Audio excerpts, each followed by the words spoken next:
it seems strange, right? I mean, Welcome back to Ray's Talk Show. This is your host, Ray Collazo. Thank you so much for joining us. We translate the hottest political headlines and hottest things happening in our country. We give it to you from the street perspective. You know what I'm saying?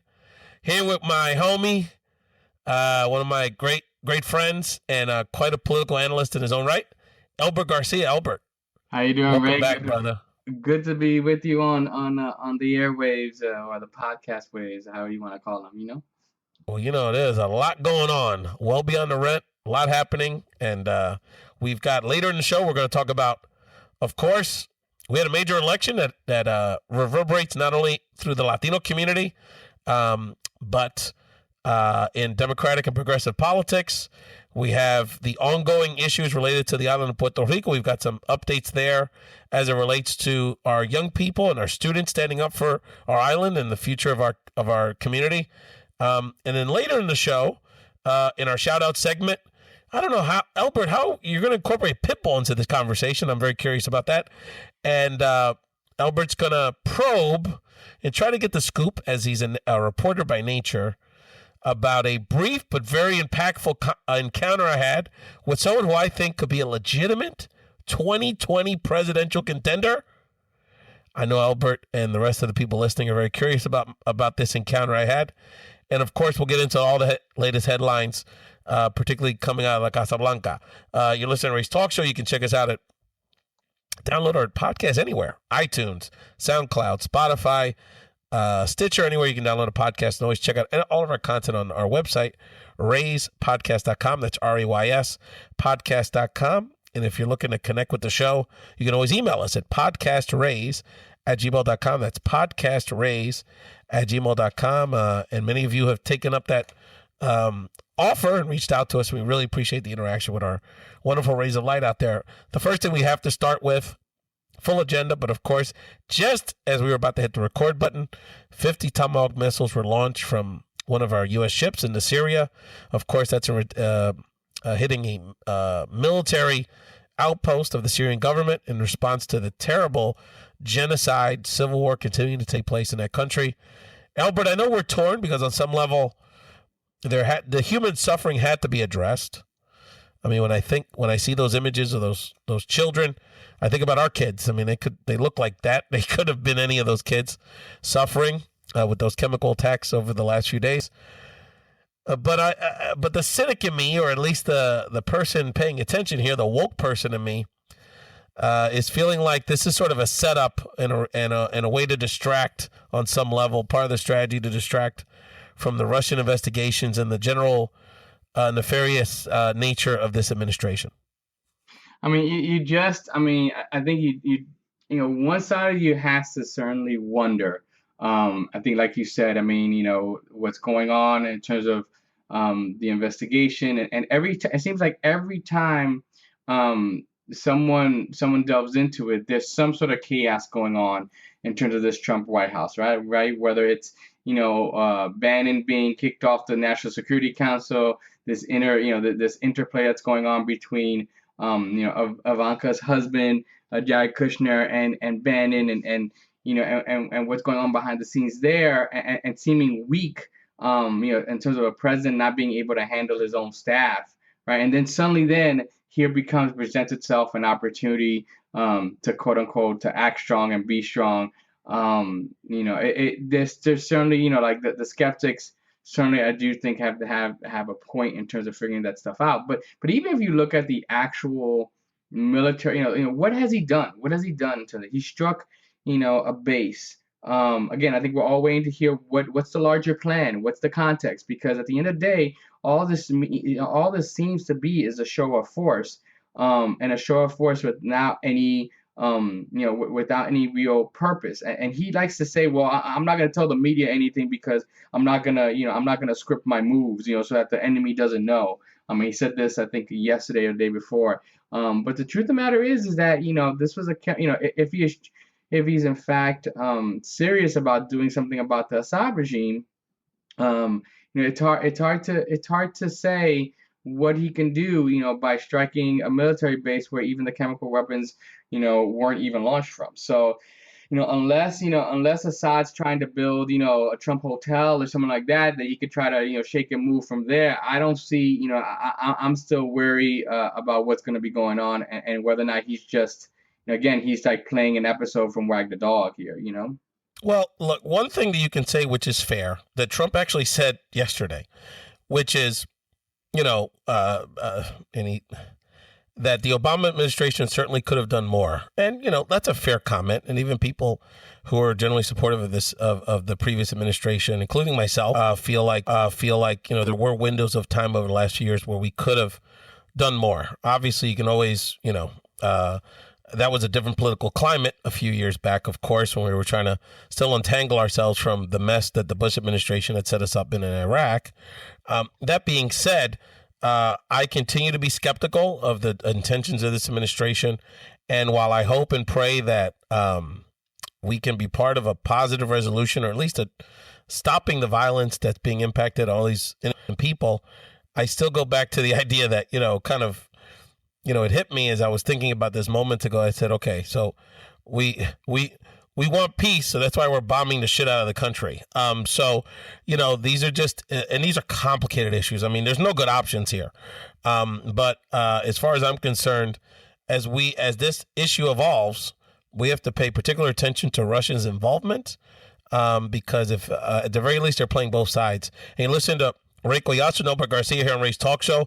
We give you the hottest political headlines and everything else in our mind from our vocabulary, the way we like to talk about it. We mix in some big SAT words with some lingo, and we try to give it to you the way where the way we're talking about it, whether it's a barbershop or when you're on the subway heading to work, and try to put these issues in the context we can appreciate and we can learn from each other. Thank you again for listening to the show. Elbert, besides what's going on in Syria, over the last few weeks since we last spoke, the Trump administration has really resembled not so much like The Apprentice, but I'm thinking about another reality show, The Biggest Loser. Kaka is dead, flushed down the toilet. Bannon's demotion. Nunes, we're going to talk about my man Nunes in a second. North Korea being mischievous. What's happening in Middle East? The impending meeting with China, which, God, we can only hope not more mischief. The continued lack of movement on much of anything in Congress. So Elbert, it's interesting because he keeps losing, and his reaction and his vitriol seem to be most pointed at people like April Ryan, journalist April Ryan and Sean Spicer, just constantly belittling and insulting during their daily briefings. Susan Rice, the former national security advisor, who he as recently as hours ago, again, accused of committing a crime with absolutely no evidence. And she doesn't need immunity to talk to anybody. And she has nothing to hide, she says. And so I ask you, Elbert, and this would be very appropriate, but is indeed are brilliant black women President Trump's kryptonite? Well, I think, I think you have to, I think, look, at the end of the day, look, he's not tweeting about Maxine Waters now, right? I mean, like, at the end of the day, that's the other sister. No, Maxine is in her glory. God bless that lady. Congresswoman, you go, girl. Come on now. It seems like, every time he tries to, he gets into a tough position, or the administration gets into a tough position, they fall back, right? They fall back into their old reliables, right? And their old reliables is, beat up Obama, and also like beat up, somebody that has a connect, to him, as well as just, kind of blame it on the black folks, blaming all those folks who are just, outraged in terms of that way there, right? But it's also picking on people who, I think it's particular folk, and obviously, look, our professional black women, have always, they have been on the front line of so many battles, right? Of so many battles, in not just in terms of our grassroots battles, but also like in the boardroom, like, on the court, in terms of in corporations, and, in the legal field, right? And there's so many examples of black women leadership out there, that, I think, his administration is gonna come up. Whenever they're doing something that smells like BS, strong black women are gonna call them out, right? And yet they, again, and so April Ryan, professional journalist that everyone respects, right? Susan Rice, no one really questions her national security credentials, right? Certainly, not anyone who's in the clown car that Trump had in terms of running national security, at least at the beginning. And so I think it's his way of picking a fight that he thinks that he can control, or picking a fight that he thinks that also will cater to his base. And at the end of the day, I think that's what it is, right? Because first of all, he's not calling out Maxine Waters, right? He's not calling her out, right? Because he knows now. Yeah, but Fox did, insulting her about her hair. I mean, but his minions do at times. Yeah, his minions did, but I'm just saying, and so they know, right? And so they know that they're picking in terms of who they think. They're picking on people who know that are standing up and fighting. Well, and they're also picking on people that make them to feel the most inferior as it relates to that, because they're getting called out on their BS, and they have no other defense other than to attack, belittle. I think on some level they feel like it plays to their base. And it's so interesting how the struggles of women of color in the working world are playing out on the highest levels of our society in full display. That you can be as accomplished. I mean, Susan Rice is one of the highly decorated academics in the United States. And I mean, we don't have to discuss the credentials of Congresswoman Waters and Michelle Obama and these folks. And they're continuing to have to deal with this mess, but they handle it with grace. Michelle had a good week. The picture of her frolicking on a vacation with her curly hair out got a lot of attention on Black Twitter this week. So the sisters are holding it down as always. So we got to give them their love and keep resisting this guy. And I think on a broader strategic level, Elbert, it's clear that our perspective, particularly my perspective through this entire thing, is you cannot negotiate with an idiot. You cannot build consensus or trust or understanding with someone that doesn't have the ethics or the ability to do such a thing.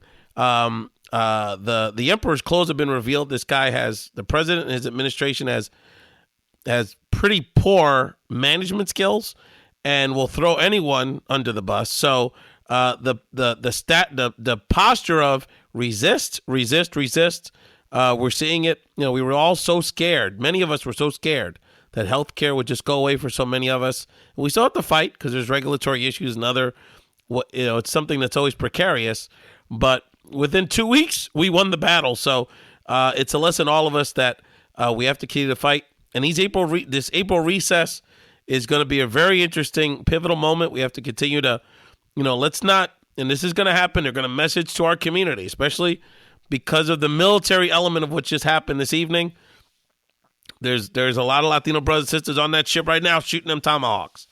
And we know that, this is our young people. We care about our young people in the military, everybody in the military, regardless of where they're from. And so, the Republican strategy during this recess is going to play off that emotion. Let's stand together. Let's be united.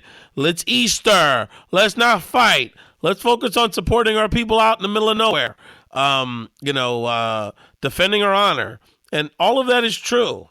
But after we sing the national anthem, hold hands, and say our Hail Marys, then it's time to get in their ass about the fact that, the dismantling of the EPA alone, we should all be outraged about the stripping away of protections that impact the health of our community, the cancer rates of our community, the asthma in our community. These issues, impact us so much. So continue to resist these people. Don't fall for the rhetoric around, this is the time to quote unquote unite. These people don't even unite amongst their own family. Look what they were about to do to tens of millions of their neighbors and friends around the healthcare debate. So you can tell I'm fired up about this, LB.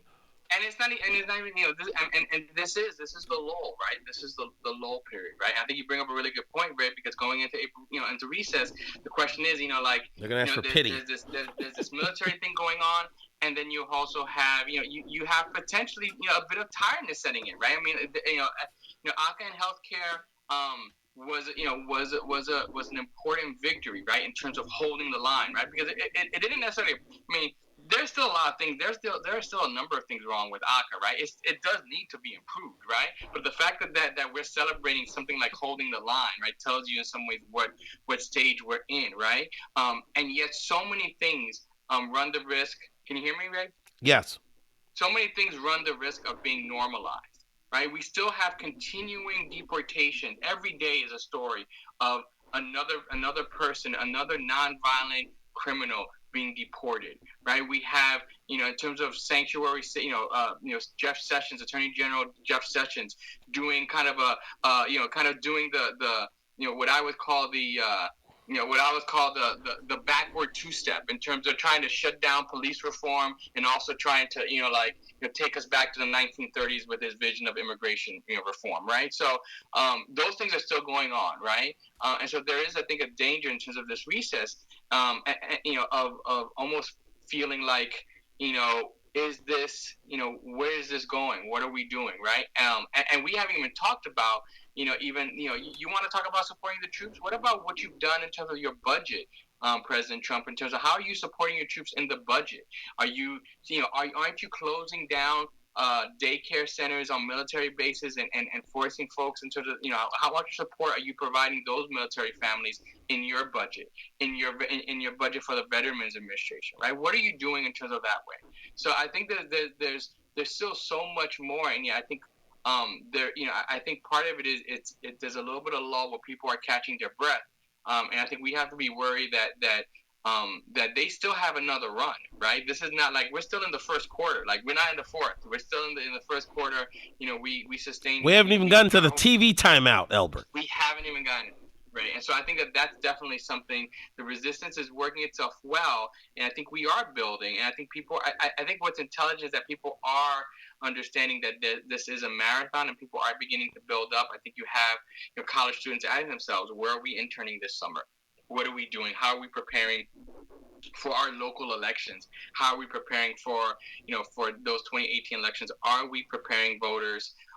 Even in the congressional races that we're starting to see, even the early ones that we're starting to see that they are there for the replacement. We just had one in LA. We're going to have one in Georgia for Tom Price. I mean, I think those are our key indicators in terms of the political climate and how you motivate and mobilize people. Shout out to one of our young boys, Ramon Guzman Jr., one of our Philly Dominicans, Elbert, a recent Penn State graduate who just announced on Facebook he's going to be running for judge of election in the community and his local voting precinct. So he's living the lyrics. So much respect to Ramoncito. And, these are the kind of small steps we can take to more get engaged. In a moment, we're going to talk about that congressional race in Southern California, which has been of particular interest to people engaged in Latino politics. Two somewhat lighter elements of this clown car of administration, Elbert, is the first one is, I want to read a quote from Congressman Joaquin Castro, who I actually just saw the other day in Washington. He made a comment last week after reviewing the initial intel that his House committee was briefed on. He uttered what I think is going to go down as a classic lyric in this battle, in rhyme battle. Quote, this comes from Congressman Joaquin Castro. I wouldn't be surprised if after all of this is said and done, that some people end up in jail. So my man, once he saw that Intel committee information, Elbert, he got real San Antonio hood kid real quick. Somebody go to jail. Someone's going to jail, bro. Someone's going to jail. It ain't going to be him. I tell you what, reverse like a mop.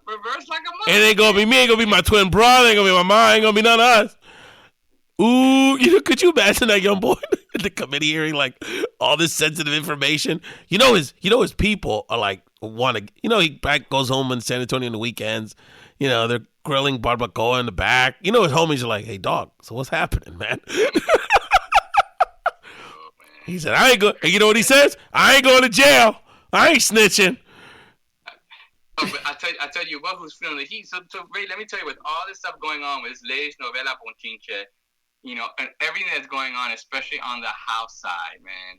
what do you think? I mean, could this possibly be the worst moment in Portuguese American political history? It certainly could be. I was thinking about what might have been like the best moment. First of all, we love our Portuguese Americans. We're referring to a Portuguese American that's not really repping lately, of course, the head of the, now recently deposed Congressman Devin Nunes, who until a few hours ago was head of the House Intelligence Committee, chairman, and he's going to be stepping away from that role, thankfully.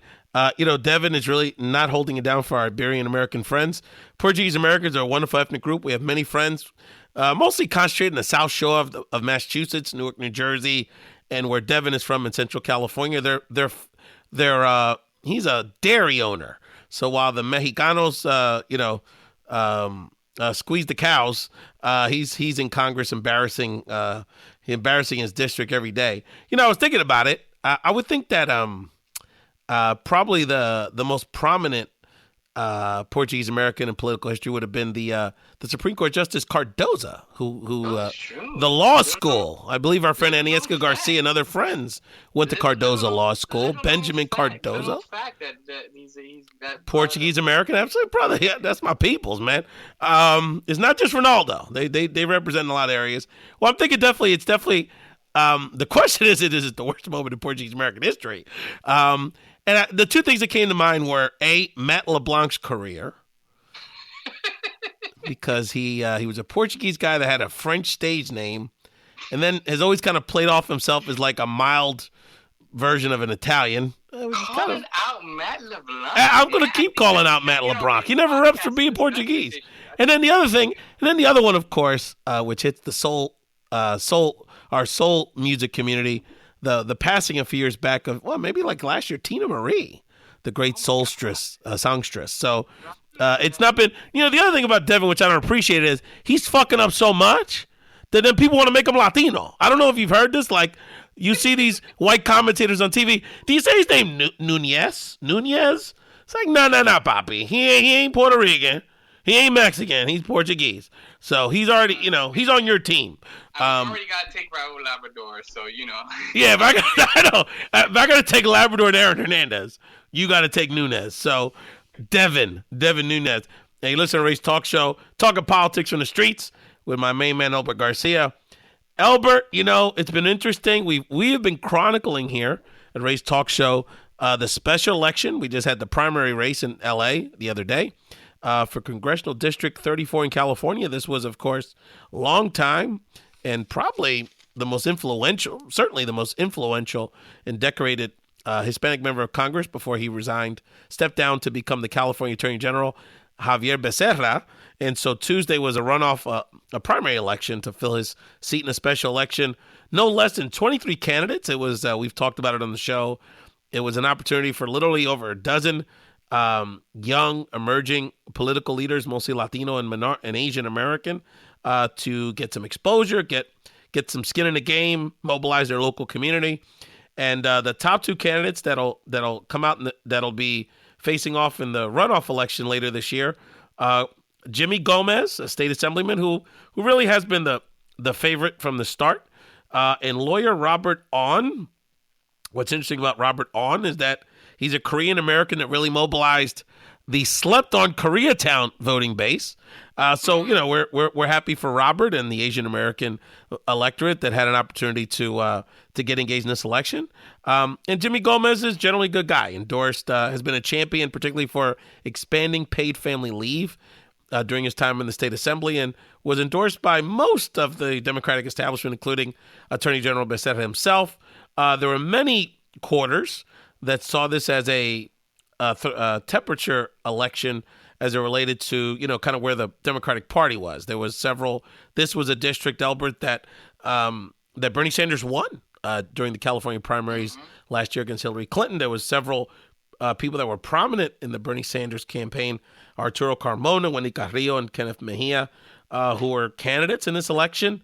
And there was also several Latinas, and to the chagrin of many Latinas, there was a lot of energy amongst young Latinas in this race to get involved with their with many options that they had. They were disheartened by the fact that a Latina didn't get in the top two, but it's hard to tell what this means, other than we had a bevy of riches and a lot of good choices. So there's not really a bad end to this story, one way or another.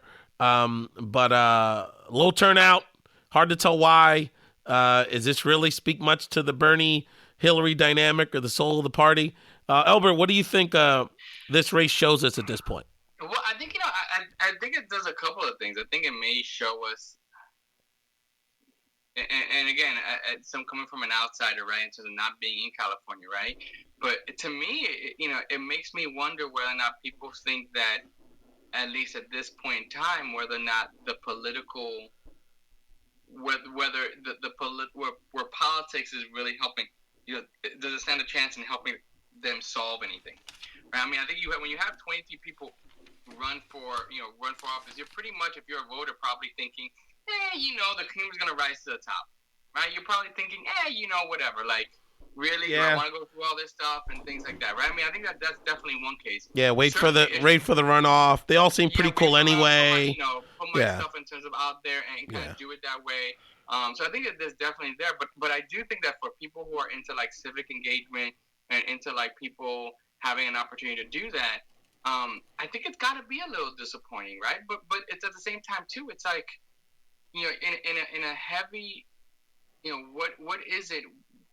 I think people rarely ask, well, what does my vote matter, right? What does my vote matter? And it seems like there were a lot of people, perhaps, who were maybe slight differences here and there, but pretty much you had, you probably had a bunch of really good people just running, right? Yeah, and just, there was. All of them would make kind of really good things. So the real question is like, what do you do? What do you utilize it? And if I'm someone that's on the ground, I'm not so much thinking about like how many people ended up turning out, but did people turn out?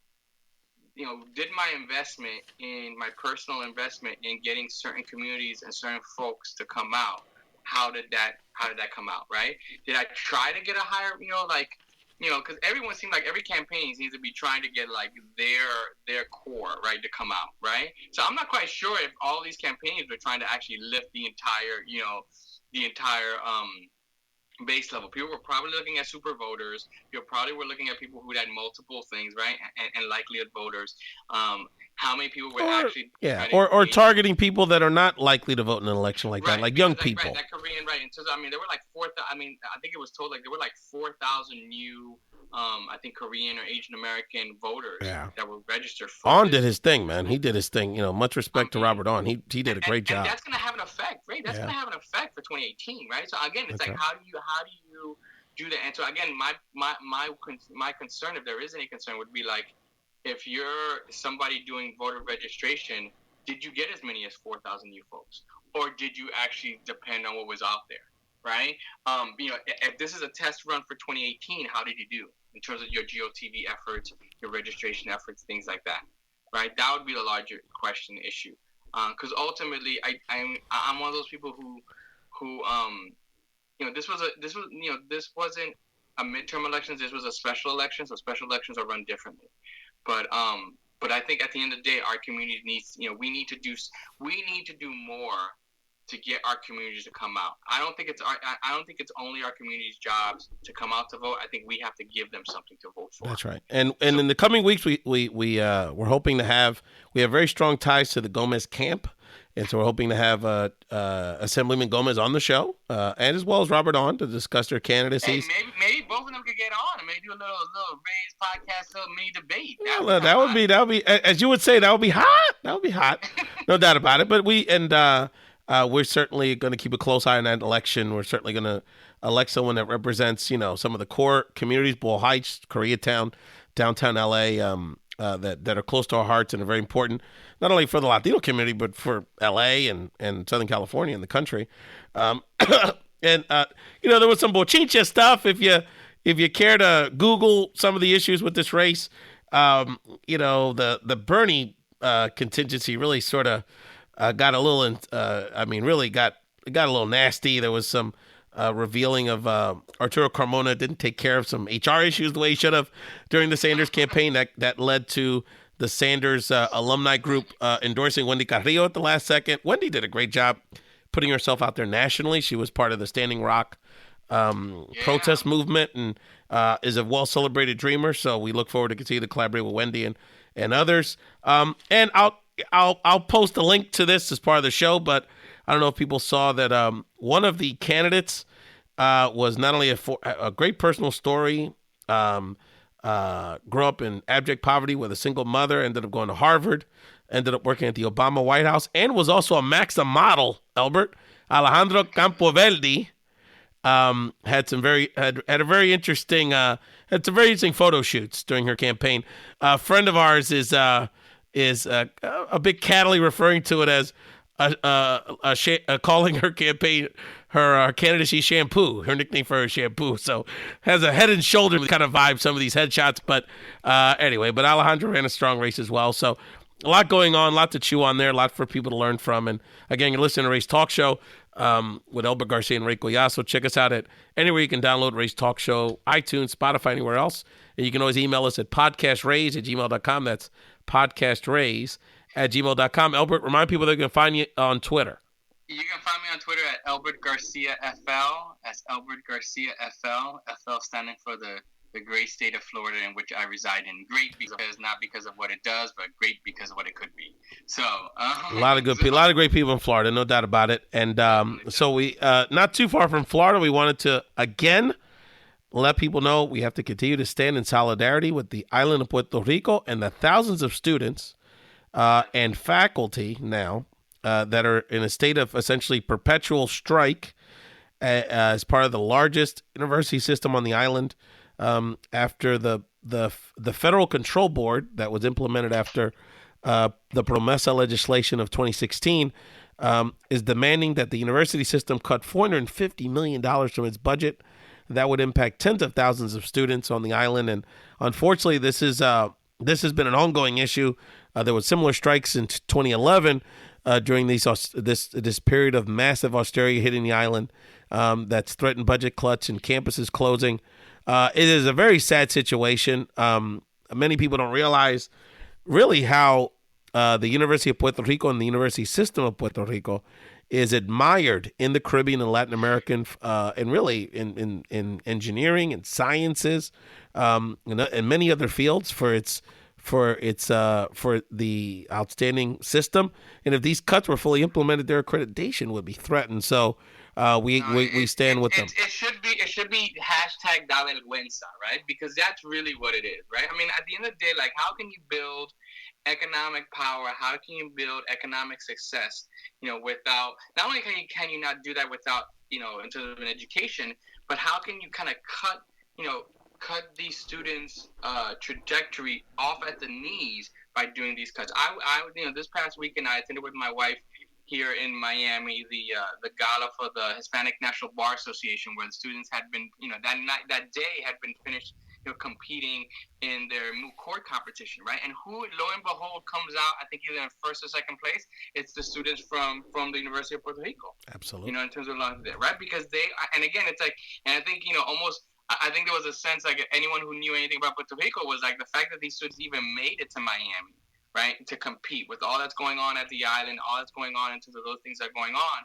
I think, again, it's just a testament to all the students in all the different parts of and all the different campuses that are doing that. And I think, I think at some point you've got to draw a line at austerity. I mean, look, this is the thing, and this, Ray. I mean, we as parents, we know, like, all of us would stop eating lunch if it meant, we'd stop eating lunch for a week if it meant that our kids could have, a better school experience, or if they needed something, if they needed to buy a book at school or something like that. Like, we as Latinos, especially those of us who understand the value of education, know that you do, maybe you might have austerity cuts in other segments, but you keep the education funding going, right? Because ultimately that's where the long-term investment blossoms, right? And it really is like, it really is some sort of ass backward kind of way of trying to fix a country by trying to cut education. No, and people don't realize that the more recent wave, I mean, there's a remigration into the U.S. mainland. I mean, it really cuts all social classes, but it's particularly hit, especially in that initial wave several years ago, the professional class. The island is a fairly educated population. It's actually a pretty educated population, largely because of this university system. And, when you have bilingual U.S. citizens that are biologists, people that work in I have a prima that has worked for a major pharmaceutical company in Maryland for many years. It came out of that biology program in the 90s in La UP. Engineering. Some of the top engineers come out of the Caribbean, Latin America from that university. There's people that come from Argentina and Colombia and all these places around Latin America to go study at some of these universities. So these are the folks that are having to relocate because of the economic crisis. And then for our education system to suffer across the board, not just in higher education, but pre-K to 12 is disgusting. It's inhumane and it's un-American. These are U.S. citizens. Then we remind people. We'll put in the show notes. There's a petition going around to show solidarity. Again, the faculty at most of the campuses have announced hours ago that they'll be on indefinite strike over this issue. So we still mantiene la resistencia in Puerto Rico. We're with you, and we'll continue to monitor what's happening on the island. Elbert, I know you wanted to pick my brain because, I'm always, rubbing shoulders with celebs. In this case, Ray, we talked a little about LA, and we talked about California, and you're always talking to people and stuff like that, and you're always traveling around, and I know there's always we as proud Lions, proud Columbia Lions, always try to sneak in a conversation here too with with an alum when we're out there. Who did you run into? Absolutely. No, I got to spill the beans. So I was honored to be attending as an employee the National Council of Raza's Capital Awards this week, where amongst honorees, two big U.S. city mayors were honored. Boston Mayor Marty Walsh, and we'll talk about Marty in a second, and L.A. Mayor Eric Garcetti were honored for their leadership, maintaining a very strong stance, maintaining Boston and L.A. as sanctuary cities and cities that welcome and appreciate the value of their immigrant populations, regardless of their status, their legal status. And we'll talk about Marty in a second, but Eric Garcetti not only is someone that is a rising political star, someone that really has a very attractive profile. He's not only Mexican, he's Italian, and he's Jewish, and someone that's very relatable to various types of audiences. He rocked the house at this event and was very humble when I had a chance to speak to him. The other connection that Elbert and I have is that Elbert, myself, and Eric went to Columbia University together briefly. You actually might have missed him, El, because you're younger than me. I think he was a senior when I was a first year. Yeah, I think he's class of 93. Yeah, right? he's 93, yes. I do remember him on campus, but we did get a chance in the green room or whatever before he spoke to share our Columbia lineage and the connection we have with politics around the country. And he was very gracious. And after this appearance, I will continue to say, as I said last year, when some people mocked me for saying he would be on the VP shortlist, and in fact he was, or at least he was on the list, that I think he still should be considered a contender in 2020. Look, the Democratic bench is not real deep, at least of the people that have been empowered. There's a lot of good young emerging people, but that have that kind of national profile, it's very limited. And why not? He's very relatable to all quarters. His dad, of course, was the DA during the celebrated OJ trial. So there's a little star power there. And I mean, I think it'd be very appropriate if we had someone that was of Italian, Mexican, and Jewish from LA representing our country on a national stage. So much respect to Eric Garcetti. And the other thing with Marty Walsh, I do want to say this, is that what's so great about Marty Walsh, and I got to say hello to him and give a shout out to his secretary, the director of the health department that he appointed, our great friend Felix Arroyo Jr. That's right. And so Felix appreciated me giving him a shout out in front of his boss, which was cool. But it's very interesting because on some level it's historic in that if you had told me when I was a kid of the 70s and 80s that the mayor of Boston, a very Irish white male mayor of Boston with the Boston brogue and son of immigrants would be as pro-Latino as this guy is. I would have laughed in your face. So we are coming a long way. And it just shows you, LP, you could be a regular white guy and be down. It doesn't make you any less masculine or powerful. He's still the boss. And it's cool, you know? Boston is an interesting example because I think Boston has had its own history of issues, in terms of with race and kind of balancing that stuff out. And like a lot of Northeast cities, it's not perfect, and things aren't, and there's still a lot of strides to be done, in terms of places. And yet, Ray, you're right. Like, I mean, it's amazing to think in terms of like, Boston has continued to be, a city welcoming to immigrants, even though the faces of those immigrants have changed, right? And the idea of especially in terms of, the Irish in terms of as caretakers of America's immigrant legacy, right? I mean, that's something that's gotta make folks feel proud in terms of their, and again, you and I may talk about it, but I think it's that shift came in and around the time that Manny Ramirez got shipped from Cleveland to Boston. I mean, I think baseball in some ways the transformation of the Red Sox being kind of that Dominican team with like Manny and Pedro and Ortiz and stuff like that. I mean, like, I gotta believe, no one really has written about that, but I gotta believe that has had some effect on that city, right? And it's interesting because, as you know, Elbert, the Dominican migration really was more regional, because I think the Lawrence, Massachusetts, and for folks not on the East Coast, the Providence, Rhode Island Dominican communities were sort of more prominent in the early years of those migrations of the 90s. But as Alberto Vasallo reminded us this week, our great friend from Boston who's attending Hispanicized, over 20% of every Bostonian is now Latino. So the face of Boston is changing.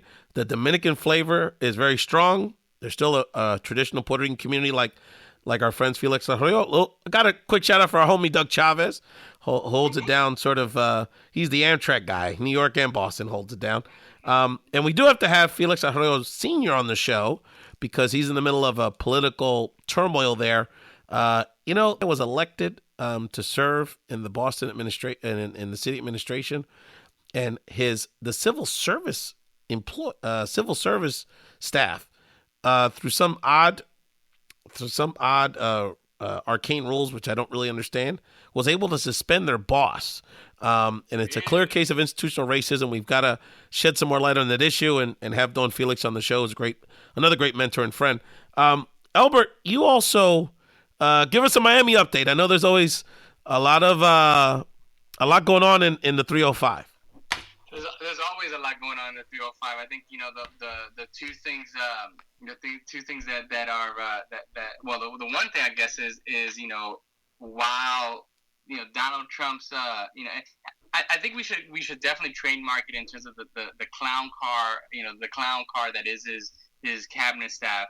One of them folks kind of made their way to Miami this week or at least today. Betsy DeVos,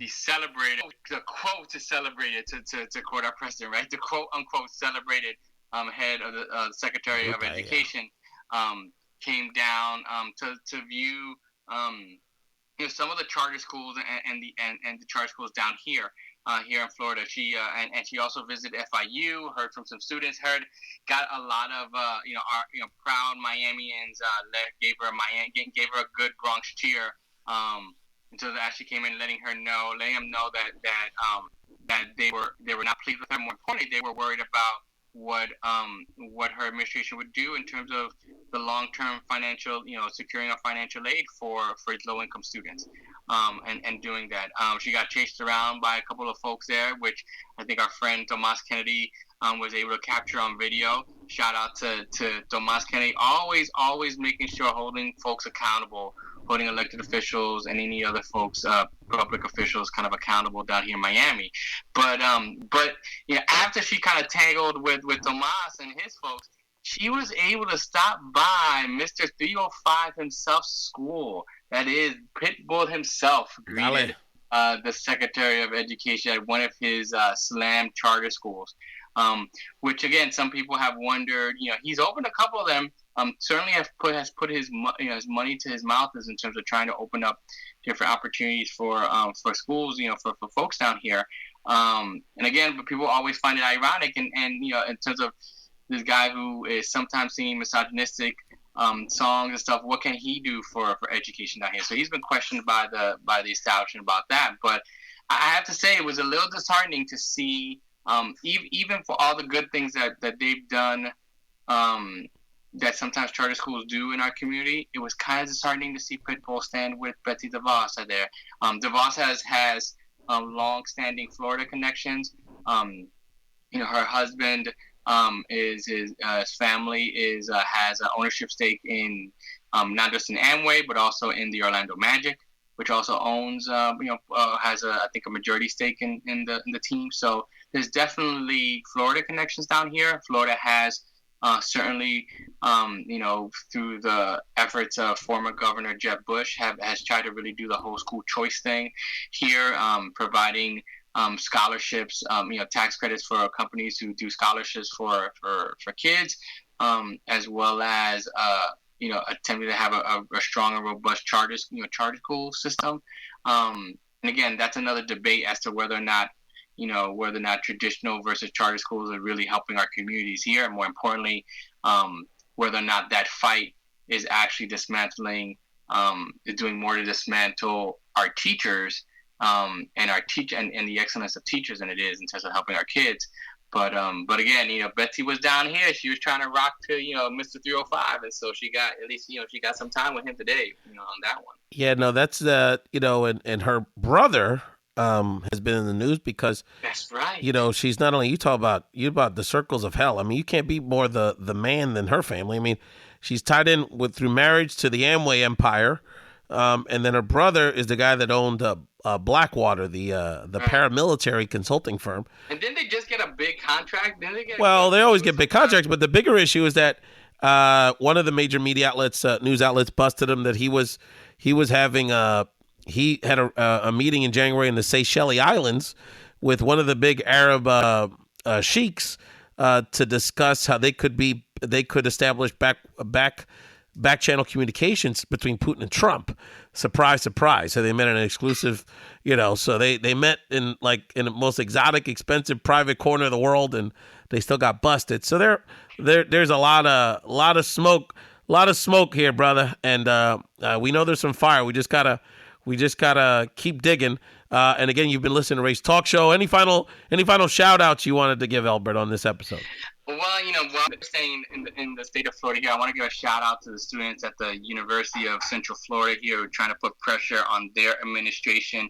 Really ever since Thanksgiving of last year, there have been some incidents of hate on campus. There's even a Facebook group that's called UCF Underground, which last week attempted to promote a Facebook event that would teach students how to identify and hand in undocumented immigrants. Later on, the representatives to that Facebook group said that it was just a hoax, just joking.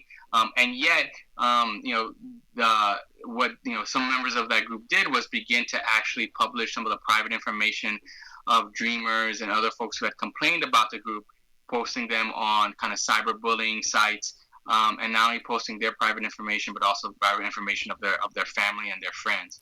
And so the students there are beginning kind of to organize and send a letter to administration. They were holding a town hall tonight, that they had invited campus police and the university president and diversity folks to really try to kind of bring people together and say what kind of campus is UCF going to be, and are we going to stand are we going to stand for this kind of hateful rhetoric? And if the hate policy currently on campus doesn't protect students, then what must we do to change that? So I want to give a shout out to all those folks who are working on that behind the scenes and in front of the scenes, and especially our undocumented dreamers, our undocumented students and our dreamers who are really every day put their education and their really and these days really their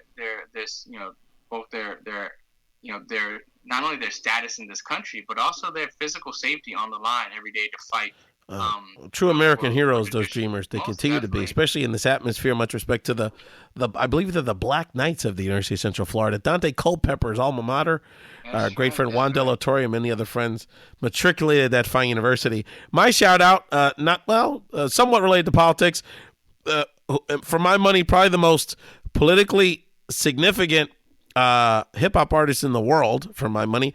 Residente of La Calle 13 released earlier this week his first solo project, and it was very fascinating, Elbert, because Residente actually did one of those DNA studies and then proceeded to visit corners of the world all over the world to learn about the musical origins of every place that he had lineage. So he went to Mongolia. He went to far reaches of Central Asia. He went to Guinea-Bissau. He went to various parts of Latin America. I mean, this guy is. I mean, we're playing chess. This guy's playing, Dungeons and Dragons. I mean, he's just on another level, this guy.